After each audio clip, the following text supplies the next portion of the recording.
Hey everyone, today we are going to discuss what is commonly known as the Choice of Hercules. I do a longer version of this discussion in one of my classes, but I wanted to make a short version of it because I think just a short version of understanding the story itself is really important. There are, again, longer conversations where I kind of dig into some deeper themes in this story, but just to sort of have the story at your disposal, I think is really important in a short format. When it comes to the way in which we know Hercules today, I think it's unfortunate that we only know Hercules as this strongman figure in both Greek and Roman mythology. So in the Greek, it's known as Heracles, and in the Roman, in Roman mythology, he's known as Hercules, same person. Um, but we sort of have this sort of Disney cartoon character of a person who gets really, really strong and can do all these, incredible physical feats. We use the same thing. We use the same ideas when it comes to modern day athletes. We have these different like Herculean challenges and strongman competitions, and it's all about being, a very physically strong person. And while that's a fun story to have for Greek and Roman mythology, I think that there's something far more valuable about the character of Hercules that is overlooked. Not often overlooked, but almost entirely overlooked. And that is the story that is known as the Choice of Hercules. It happened early in his life in order to get him to the point where he could be strong. And we're going to use strong here in the metaphorical sense, not just strong in the physical sense. So the manifestation of his physical strength really is part and parcel to this choice that he made as a youth. So then we start seeing this story as a larger metaphor for how does one become strong, both physically but also emotionally, being able to sort of tackle the challenges of life and the rest of it, as opposed to just this sort of brute force individual, from way back in the day.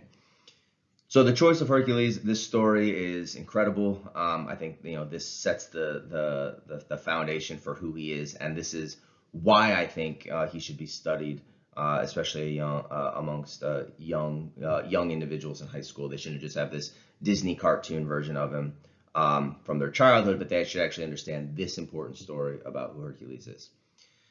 So the Choice of Hercules goes as follows: when Hercules was a young man, he was traveling a path and he comes to a fork in the road, right? An obvious metaphor throughout many pieces of literature and oral histories, etc. Comes to a fork in the road and he meets these two beautiful young women. And he has to choose which path to take. And along one path, there is a woman who goes by the name Vice. And she says, along this path, it's a very smooth road. There's shade, it's going to protect you from the sun. There's no rocks, it's paved really well. And throughout taking this path, you are going to be filled with all the pleasures of life, food and wine and women and everything that you want. It's just going to be a very nice, relaxing journey, along this path. Sometimes Vice, the name Vice, it's also she is also known as joy or pleasure, depending on the translation. But these sorts of ideas of vice and joy and pleasure, and just sort of all of your desires are going to be met and fulfilled for you. There's no judgment, in the story to whether or not Hercules should take this road or not. He's not going to be condemned to hell if he takes a path of vice and joy and pleasure. Just as like you can just sort of take this easy path, right? And life's going to be great, and all of your desires are going to be met. He then turns to the second woman, and the second woman goes by the name Virtue. And she says, look, I'm Virtue, and my path is a hot mess of garbage. It is uphill. It is extremely rocky. There are trees that are falling over into the path. There is going to be, there's going to be these places where the sun is beating down on you and there's no shade. There's going to be places that are extremely cold as you're traveling up a mountain. I don't know what's going to happen. I offer you nothing except that here's an extremely difficult path for you to take. If you get through the path, at the top of the path, there is this like glorious mountain, but I don't even know if you're going to get to the top of the mountain, but just it gets up there. And I hope you make it, but along this path, there's no food, there's no wine, there's no women. It's just a rocky, awful, horrible path to take with regard to, physically getting through it. All right. And Hercules, without missing a beat, says, "I'm going to take the path of virtue." Sometimes virtue's name is translated into labor, right? And in this, sort of, we start to sort of see the wrapped metaphor of life in general. So what Hercules is saying is, like, I am going to take, in a Robert Frost sense, the road less traveled. Like, I am going to take the path that most ordinary people aren't going to take, because if you take the ordinary path that everybody else takes, like, you're just going to be ordinary. Hercules says, like, I want to take the extraordinary path. I want to take the difficult path. I want to push myself, right? So he chooses to take this rocky path up a mountain. He knows that at the top of the mountain, he's going to get a sense of satisfaction from completing the laborious task of trying to get through this path. But if he makes it, he's going to feel a sense of satisfaction. He looks at the vice path, and while that path is easy street, it's full of pleasure and food and wine and women, he knows that when he gets to the end of it, there's just this fog, there's this haze. He's not going to feel any sort of sense of self-satisfaction. All of his worldly desires are going to be taken care of, but he's going to have an understanding that he is not the one who brought about the success and the ease in his life. This is what I think is so important about Hercules. And then later on, his sort of physical feats are a manifestation of the fact that he first and foremost chose the path of virtue. He is only able to meet those 12 labors as they are come to know. He's only able to meet the challenges of all those because he trained himself as a young man to take the difficult task of following virtue. So you can think about following virtue as, temperance, right? Abstaining from excess in your youth, right? Drugs and alcohol, the rest of it. You can think about it as like doing your own work, or like devoting extra time to your schoolwork, not staying out late, right? When it comes to exercise and physical health, it's like go to the gym, every day, lift heavy weights, challenge yourself. When it comes to finances, it's go out and earn your own money. Don't just ask your parents for money, right? Money is nice, $20 that you earned or $20 given to you by your parents, both of that's going to buy you, a nice meal somewhere.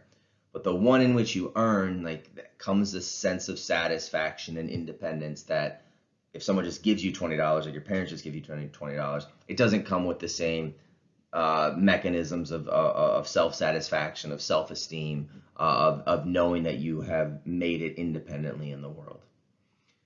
Choose the path of virtue. Whenever there are paths in front of you, and you have options and you have choices, choose the harder path. Choose the one that's going to push your limits. At the end of a long day, you can go home and turn on Netflix, or you can go to the gym. Choose to go to the gym. When it comes to scheduling your coursework, right? If you're in college, for instance, you can choose the easy path of, I know this professor's easy and I can get an easy A in this class, but I know that I'm not going to be pushed and challenged in my intellectual abilities. So I'm going to take this other class that is also an elective. It's also going to get me to graduation, but it's going to challenge me, right? It's going to put hurdles in front of me. I'm going to have to jump over those hurdles. And then when I walk across the stage at graduation, I'm going to know that I actually earned that degree because I put in the hard work, as opposed to I just sort of floated through and I got a degree, but I don't feel like I was challenged very much. All right. So these are the two paths that are laid out in front of all of us at various times. All right. And again, if you choose the path of virtue as opposed to vice, if you choose the path of virtue like Hercules did, then we see where Hercules went later on in his life. He's able to perform these 12 labors, these 12 feats of physical strength. But all of that came about and manifest because early in his youth, he trained himself to push himself, to challenge himself. This is a far more important story and metaphor with regard to the Herculean story that we know. This is far more important, I think, than some of the fun sort of Disney cartoonish animations of Hercules just doing strongman feats. All right, having that inner strength, that physical, that emotional strength to choose challenges, to choose things that are going to push you. Hercules, as a physical specimen, is a manifestation of that in his physical strength, right? But that's all just sort of a metaphorical representation of who he was as a person when he decided to choose virtue, the virtuous path, the difficult path that he knew would lead to, that could lead to finding self-satisfaction and independence, right? And earn self-esteem. He chose that path as opposed to choosing a life of joy and pleasure and take an easy street, right? Choose the life of virtue, avoid the life of vice. When you get to the end of the path, you're going to feel a whole hell of a lot more when it comes to self-worth, independence, accomplishment. You're going to feel a sense of satisfaction. That's the story of Hercules. That's the choice that he made. I think it was a great one. See you later.